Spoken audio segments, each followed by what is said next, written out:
Now we come towards velocity. Earlier we were discussing about speed, and now our discussion is regarding velocity. Regarding velocity, direction is very important, and velocity can be indicated in terms of differential calculus also. So velocity can be indicated by derivative of displacement with respect to time, that is ds over dt. So velocity means rate of change of position of a body in particular direction, or alternatively we can say velocity is defined as the rate of displacement. So it is defined as the rate of change of displacement, and by calculus we can say it is ds over dt if s is the displacement. And velocity is always given. Velocity of a body means that body is moving in a particular direction. Now, what are the characters of velocity? It is a vector quantity. Its direction is the same as that of displacement. Types of velocity. Now, one is instantaneous velocity. That is velocity at a specific instant of time. So, it is defined as the velocity at some particular instant.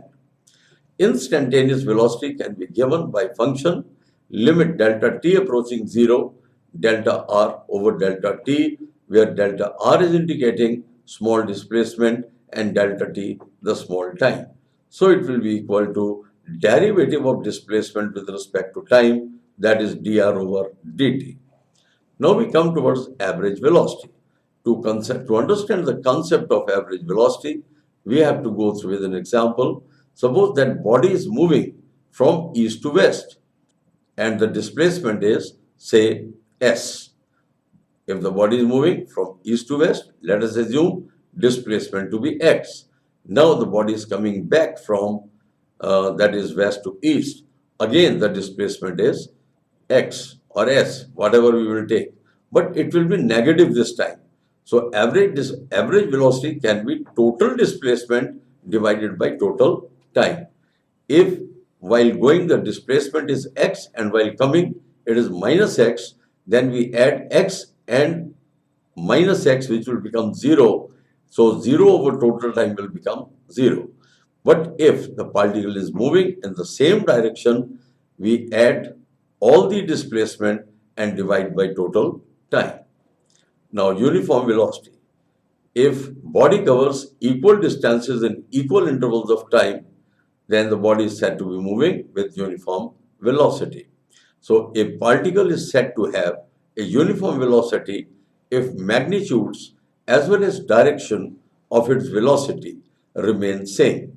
And this is possible only when the particles move in same straight line without changing its direction. Now, non-uniform velocity, it is slightly a different one. A particle is said to have a non-uniform velocity if either of magnitude or direction of velocity changes, or both will change. Now we can have an example for the velocity, that is uniform or variable. A car is traveling a distance A to B at speed of 40 kilometers per hour, and it is returning to A at the speed of 30 kilometers per hour. Now what will be its average speed for the whole journey, and what will be the average velocity? So let us assume that AB is equal to S. S is the distance. Now time taken to go from A to B will be T1, and that will be S over 40. And time taken to go from B to A, that is T2, that will be S over 30. Total time is T1 plus T2.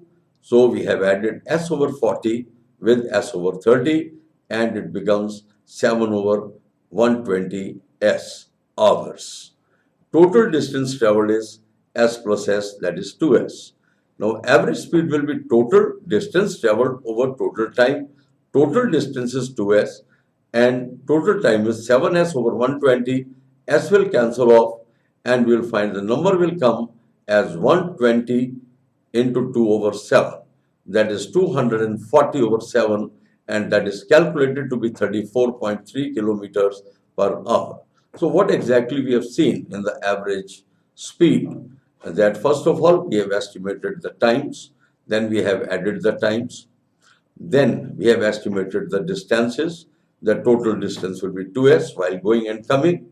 Then total distance was divided by total time, and the result came 34.3 kilometer per hour. Now, if we wanted to find the average velocity, we have not to consider the distance, rather we have to consider the displacement. So while going, the displacement is s, and while coming, the displacement will be minus s. If we add the two numbers, then total displacement will be equal to 0, since the car returns to the original position. Therefore, average velocity will be total displacement divided by total time.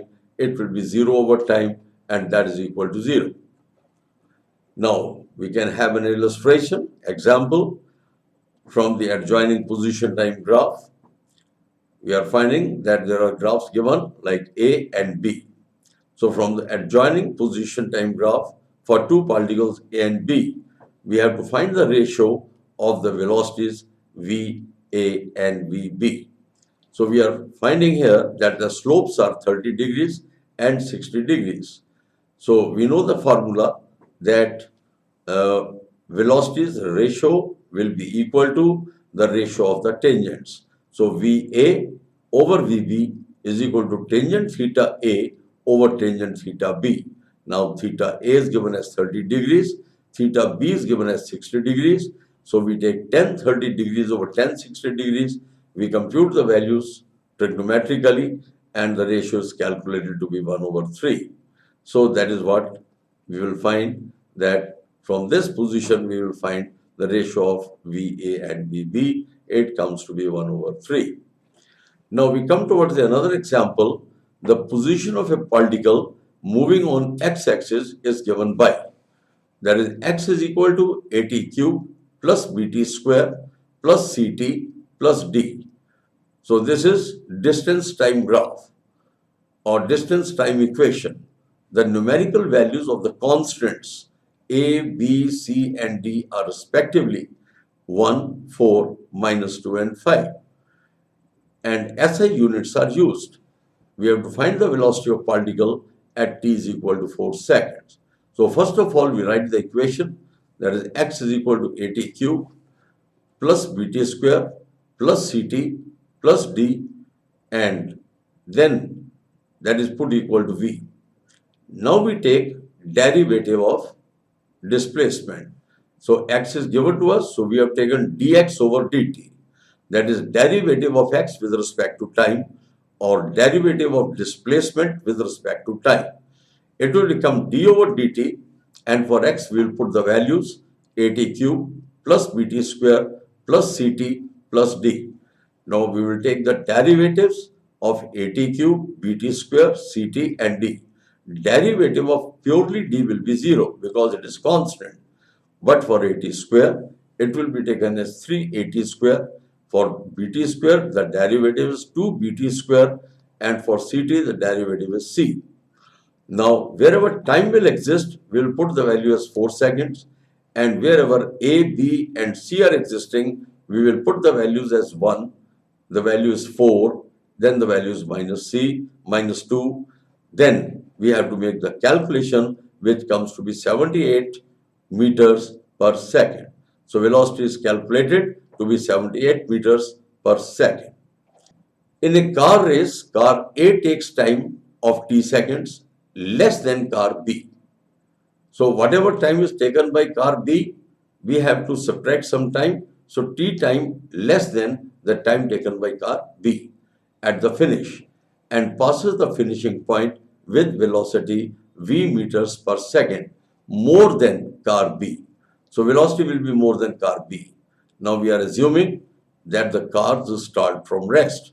When we say that the car is starting from rest, initial velocities will be 0 and travel with constant acceleration a1 and a2 respectively. We have to show that velocity is square root of the product a1 a2 into time. So in order to have the solution to this question, let us assume that time taken by two cars to complete the journey with t1 and t2, and their velocities at the finish be v1 and v2 respectively, and according to the question, T1 will be T2 minus T and V1 will be V2 plus V. We will mark it as equation number 1. Now S1 is equal to S and distance is taken as half A1 T1 square. Similarly, S2 is calculated as S and it is half A2 T2 square. Normally, equation is ut plus half at square, but because bodies are starting from rest, so u is taken as 0, and that's why S1 is half A1 T1 square, S2 is half A2 T2 square, but S1 and S2 are equal distances. This is what given in the question.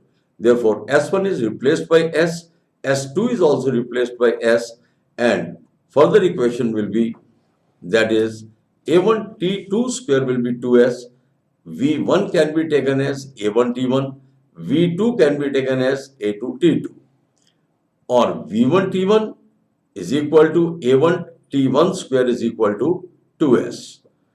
Now, similarly, V2 T2 can be calculated, that is also equal to A2 T2 square equal to 2S. Now, from this, we can get the equation T1, that is 2S over V1, T2 will be 2S over V2. If we take the difference of the two, that is T2 minus T1, that will be 2S into 1 over V2 square, V2 minus 1 over V2. So, it should be slightly different. Wherever it is T2, it should be taken as 1 over V2, 2S is taken common, and wherever is T1, we will take 2S over V1. So, in equation number 3, it should be 1 over V2 minus 1 over V1. From equation 1 and 3, we have 2S equal to 1 over V2 minus 1 over V1 equal to T, or 2S is V1 minus V2 over V1 V2 and equals to T, or 2S into V over V1 V2 equals to T. We have replaced V1 minus V2 as V, that is the change in velocity. V1 will be equal to, V will be equal to V1 V2 over 2S into T. Now, V1 and V2 can be written as V1 square and V2 square, and that is under the root, and 2S square, because if we take the square root of these square quantities, it will become the original value. Now, what we do is that we will write V1 over T1 into V2 over T2 under root multiplied by T. So that will become, because it is written in the equation that V1 square, V2 square over 2S square. So what we have done, we have taken the square root of V1, that is V1 square, it will be V1, and for V2 square, it will be V2 divided by 2S, and that 2S will be T1, T2. Now V1 over T1 is A1 and V2 over T2 is A2. So we have written under root A1, A2 multiplied by T.